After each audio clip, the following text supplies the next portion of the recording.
2024 NEET എക്സാമിൽ 686 mark നേടി മികച്ച വിജയം കൈവരിച്ച സാം ജോണിൻ്റെ ഇരിങ്ങാലക്കുടിയിലുള്ള വീട്ടിലാണ് നമ്മളിപ്പോൾ ഉള്ളത്. അപ്പോൾ സാമിൻ്റെ ഫാമിലിയും നമ്മുടെ കൂടെ ഉണ്ട്. സാം ഫാമിലിയിൽ നിന്ന് ഇൻട്രൊഡ്യൂസ് ചെയ്യാമോ? ഇതെൻ്റെ പപ്പ, ആള് ബിസിനസ് നടത്താണ്. ആളുടെ പേര് ടോണി എന്നാണ്. ഇതമ്മ, പേര് സവിത, ആള് ഹയർ സെക്കൻഡറി സ്കൂളിൽ സുവോളജി ടീച്ചറാണ്. അപ്പം സാമിന് 686 മാർക്കുണ്ട്. അപ്പോൾ റാങ്ക് എത്രയാ? ഓൾ ഇന്ത്യ റാങ്ക് 4558 ആയിരുന്നു. സാമിൻ്റെ പഠനകാലമൊക്കെ എവിടെയായിരുന്നു? ഞാൻ KG തൊട്ട് 10th വരെ പഠിച്ചത് ഇവിടെ അടുത്തുള്ള വിമല സെൻട്രൽ സ്കൂളിലായിരുന്നു. പിന്നീട് 11th 12th ഞാൻ തൃശ്ശൂരുള്ള ദേവമാതാ CMI പബ്ലിക് സ്കൂളിൽ, അവിടെ ബ്രില്യൻറ്റിൻ്റെ കോച്ചിങ് അതിനൊപ്പം ഉണ്ടായിരുന്നു, ഇൻറ്റഗ്രേറ്റഡ് കോച്ചിങ്. പക്ഷേ ഫസ്റ്റ് അറ്റംപ്റ്റിന് എനിക്ക് നീറ്റിന് അത്ര മാർക്ക് കിട്ടാൻ സാധിച്ചില്ല. പിന്നീട് റിപ്പീറ്റ് ചെയ്യായിരുന്നു. ഞാൻ ഫസ്റ്റ് അറ്റംപ്റ്റിൽ എത്രയായിരുന്നു കിട്ടിയത്? 558 ആയിരുന്നു മാർക്ക്. ഓക്കെ, അതുകൊണ്ട് റിപ്പീറ്റ് ചെയ്യാൻ തീരുമാനിച്ചു. ഓക്കെ, ബ്രില്യൻറ്റിൽ ചെയ്തല്ലേ? അപ്പോൾ എങ്ങനെ ഉണ്ടായിരുന്നു ബ്രില്യൻറ്റിൻ്റെ കൂടെയുള്ള ഒരു ജേണി? എങ്ങനെ ഉണ്ടായിരുന്നു? ബ്രില്യൻറ്റിൽ വളരെ നല്ല എക്സ്പീരിയൻസ് ആയിരുന്നു. എനിക്കിപ്പം 686 എന്ന മാർക്കിലേക്ക് എത്താൻ സാധിച്ചതിൻ്റെ ഏറ്റവും വലിയ കാരണം ബ്രില്യൻറ്റ് തന്നെയാണ്. ബ്രില്യൻറ്റിലത്തെ കോച്ചിങ് അതുപോലെയായിരുന്നു. അവിടുത്തെ ഏറ്റവും എനിക്ക് തോന്നുന്നു മികച്ചെന്ന കാര്യം അവിടുത്തെ എക്സാംസ് തന്നെയാണ്. ഞങ്ങൾക്ക് ക്ലാസ് ഉണ്ടായിരുന്ന സമയത്ത് തന്നെ വീക്ക്ലി എക്സാംസ്, A+ എക്സാം എന്ന് പറഞ്ഞ് ഒരു ചാപ്റ്റർ തീരുമ്പോൾ തന്നെ നമ്മൾ 2-3 പ്രാവശ്യം റിവിഷൻ കഴിയുന്ന രീതിയിലുള്ള പരീക്ഷകളായിരുന്നു. പിന്നീട് ക്ലാസ്സുകളൊക്കെ കഴിഞ്ഞിട്ട് ഞങ്ങൾക്ക് മോഡൽ എക്സാംസ് ഉണ്ടായിരുന്നു. അത് unit wise, combined unit, all unit ഒക്കെ. അപ്പം അതൊക്കെ എഴുതുമ്പോഴേക്കും നമ്മൾ ഒരു എക്സ്പീരിയൻസ്ഡ് ആവും. പിന്നെ നീറ്റ് എഴുതുമ്പോൾ നമുക്ക് ബ്രില്യൻറ്റിൽ മറ്റൊരു എക്സാം പോലെ തന്നെ തോന്നുന്ന രീതിയിലായിരുന്നു. അപ്പോൾ അത് വളരെ ഹെൽപ്ഫുള്ളായിരുന്നു. പിന്നെ ബ്രില്യൻറ്റിലത്തെ പ്രൊഫസേഴ്സ്, അവരൊക്കെ ഇന്ത്യയിലെ തന്നെ വൺ ഓഫ് ദി ബെസ്റ്റ് പ്രൊഫസേഴ്സാണ് അവിടെ ക്ലാസ് എടുക്കുന്നത്. അപ്പം നമുക്ക് എത്ര ബേസിക് ഡൗട്ടാണെങ്കിലും അതുപോലും ഒരു ഹെസിറ്റേഷൻ ഇല്ലാതെ ക്ലിയർ ചെയ്ത് തരുന്ന പ്രൊഫസേഴ്സായിരുന്നു. അതൊക്കെ വളരെ ഹെൽപ്ഫുള്ളായിരുന്നു പ്രിപ്പറേഷൻ. എങ്ങനെയായിരുന്നു സാമിൻ്റെ ഒരു എൻട്രൻസ് സ്റ്റഡി പ്ലാൻ അല്ലെങ്കിൽ ടൈം ടേബിളൊക്കെ എങ്ങനെയായിരുന്നു സെറ്റ് ചെയ്തിരുന്നത്? ഞാൻ ടൈം ടേബിൾ പോലെ അല്ല, പക്ഷേ സബ്ജക്റ്റ് ഫോക്കസ് ചെയ്ത്. അപ്പം കാരണം എനിക്ക് ബയോളജിയൊക്കെ എൻ്റെ ഫേവറേറ്റ് സബ്ജക്റ്റ് ആയിരുന്നു. അപ്പോൾ ബയോളജി 1-2 തവണ വായിച്ച് കഴിയുമ്പോൾ തന്നെ എനിക്ക് പക്കയാവും ബയോളജി. പിന്നെ ക്വസ്റ്റ്യൻസ് ചെയ്ത് റിവൈസ് ചെയ്യാനാണ് ബയോളജി പതിവ്. അപ്പം ബയോളജി ആദ്യം പഠിച്ച് മാറ്റിവെച്ച ശേഷം പിന്നീട് ഫിസിക്സും കെമിസ്ട്രിക്കും കൂടുതൽ കോൺസെൻട്രേറ്റ് ചെയ്യലായിരുന്നു. പിന്നെ ഞാനിങ്ങനെ ഏർലി റൈസർ ഒന്നും ആയിരുന്നില്ല.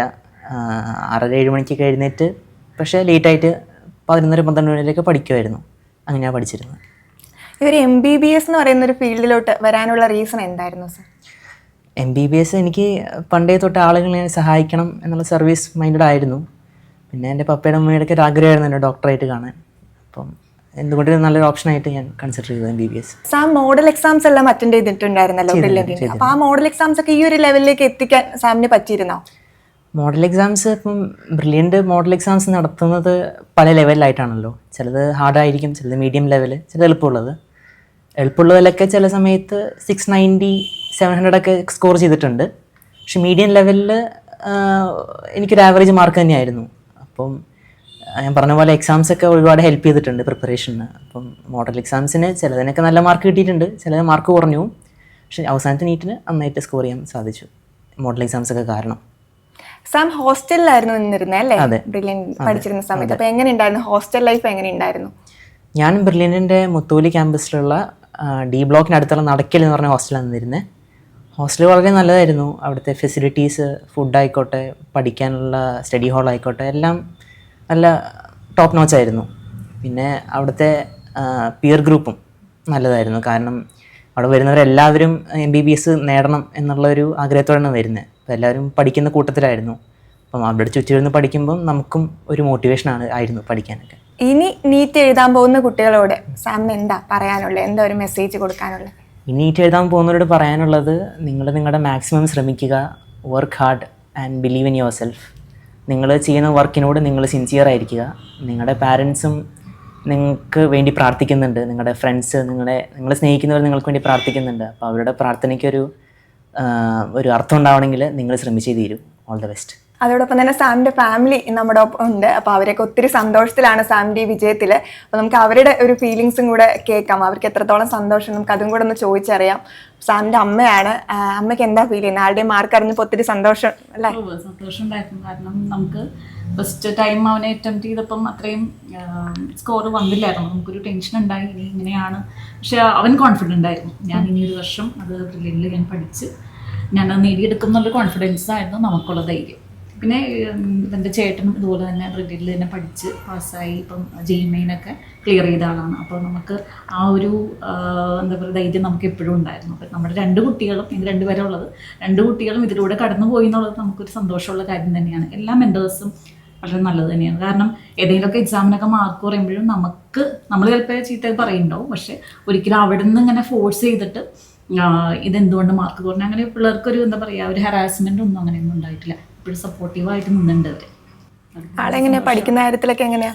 പഠിക്കുന്ന കാര്യം ഇപ്പോൾ +2നൊപ്പം ചെയ്തിരുന്നപ്പോൾ ആൾ കുറച്ചൊരു ഡിഫിക്കൽട്ടി പറഞ്ഞിരുന്നു. പിന്നീട് അങ്ങനെ വലിയ കുഴപ്പമില്ല. ഇനീഷ്യലി ഉണ്ടായിരുന്ന ബുദ്ധിമുട്ടൊന്നും ലാസ്റ്റ് ആയപ്പോഴേക്കും ഇല്ലായിരുന്നു. കാരണം എക്സാം എഴുതി അത് യൂസ്ഡായി. അതിനിപ്പം എക്സാം കഴിഞ്ഞ് വന്നപ്പോൾ തന്നെ അവൻ വളരെ സന്തോഷത്തോടെ തിരിച്ചിവിടെ വന്നത് വീട്ടിലേക്ക്. മോഡൽ എക്സാംസ് പോലെ തന്നെയാണ് പേപ്പർ എന്നുള്ളതിൽ. അച്ഛൻ എന്താ ഫീൽ ചെയ്യുന്നത്? വളരെ സന്തോഷമുണ്ട്. കാരണം ഒരു മകൻ എൻജിനീയർ ആകാനും പഠിക്കുന്നു, മറ്റവൻ MBBS കിട്ടുമെന്ന് പറയുന്നത് തന്നെ ഒരു പാരൻസിനെ സംബന്ധിച്ച് വളരെ സന്തോഷകരമാണ്. അത് എല്ലാ മക്കൾക്കും അങ്ങനെ ഉണ്ടാവട്ടെ എന്നുള്ളൊരു പ്രാർത്ഥനയും കൂടി നമുക്ക് പറയാം. ചേട്ടന്റെ ആ ഒരു ഉറപ്പിന്റെ മേലെ തന്നെയാണോ ബ്രില്യന്റ്? അതെ, അവൻ നമുക്കൊരു കോൺഫിഡൻസ് ഒന്നും അടുത്ത ഇതിൽ ഞാൻ എഴുതിയെടുക്കും എന്നുള്ള ഒരു കോൺഫിഡൻസ് അവൻ തന്നിരുന്നു. അപ്പോൾ നമുക്കതൊരു ധൈര്യം കൂടിയാണല്ലോ. നമ്മളൊരു ഡിഗ്രിക്ക് പോവാതെ അടുത്തൊരു MBBSന് മാത്രമായിട്ട് ട്രൈ ചെയ്യുമ്പോൾ നമുക്കൊരു ടെൻഷൻ നമ്മുടെ മനസ്സിലുണ്ടാവും. അത് അവൻ കാണിച്ചില്ല. ഞാനിത് അടുത്ത പോലെ എഴുതിയെടുക്കും എന്നുള്ള ഒരു ഇത് വന്നപ്പോൾ ഞങ്ങളത് മുന്നോട്ട് പോകാനുള്ള ഒരു ഇതായി. സാർക്ക് എങ്ങനെ ഉണ്ടായിരുന്നു ബ്രില്യന്റിൽ ചേർത്ത? അവിടെ ചെല്ലുമ്പോൾ തന്നെ നമുക്ക് അറ്റ്മോസ്ഫിയർ ഒരു പഠിക്കുന്ന ഒരു അറ്റ്മോസ്ഫിയർ ആയിട്ട് നമുക്ക് തോന്നിയിട്ടുള്ളത്. കാരണം ഹോസ്റ്റലിലെ പിള്ളേരും എല്ലാവരും ഒരേ ഇതിൽ ചെയ്യുമ്പോൾ അതിലെ ഒരു ഇത് പോകുമ്പോൾ തന്നെ കിട്ടും എന്നുള്ള ഒരു പ്രതീക്ഷ ഉണ്ടായിരുന്നു. ഒരുപാട് നല്ല ഫ്രണ്ട്സിനെയും കിട്ടിയിട്ടുണ്ട് കേട്ടോ. അവിടെ ഒത്തിരി ഇപ്പോഴും ആയാലും നമ്മൾ എവിടെ ചേരണം അല്ലെങ്കിൽ ഇങ്ങനെയൊക്കെയാണ് അതിൻ്റെയൊക്കെ ഫ്രണ്ട്സിനെ വിളിച്ച് അവൻ ചോദിക്കാറുണ്ട്. അതൊക്കെ കിട്ടിയത് ഇവിടെ പഠിക്കുമ്പോഴുള്ള ആ ഫ്രണ്ട്ഷിപ്പ് കൂടെയാണ്. പറയുകയാണെങ്കിൽ ഒരു വേറെ ലെവലാണ് ശരിക്കും. മറ്റുള്ള ഇതിനേക്കാൾ കമ്പയർ ചെയ്യുമ്പോൾ പിള്ളേരായാലും ആ പഠിപ്പിക്കുന്ന സാറുമാരായാലും എല്ലാവരും ബെസ്റ്റാണ്. അതൊരു തന്നെ ഒരു പ്ലസ് ആണ്, പിള്ളേർക്കൊരു പ്ലസ് ആണ് അത്. ശരി, ഒത്തിരി സന്തോഷം ബ്രില്യന്റിനെ കുറിച്ച് ഇത്രയും നല്ല വാക്കുകൾ കേൾക്കുന്നതിൽ. അപ്പം സാമിൻ്റെ ഫാമിലി അവരുടെ സന്തോഷം നമ്മളോട് പങ്കുവെച്ചിട്ടുണ്ട്. അപ്പോൾ സാം ആഗ്രഹിച്ച പോലെ തന്നെ ഉയരങ്ങളിലേക്ക് എത്താൻ സാമിന് പറ്റട്ടെ. All the best for your future. Thank you. Entrance സംബന്ധമായ വാർത്തകളും അപ്ഡേഷനുകളും ഏറ്റവും വേഗം ആധികാരികമായി അറിയാൻ Brilliant Study Centre Pala YouTube channel subscribe ചെയ്യുക. ബെൽ ഐക്കൺ അമർത്തുക. ഈ വീഡിയോ മറ്റ് സുഹൃത്തുക്കളിലേക്കും ഷെയർ ചെയ്ത് നൽകുക.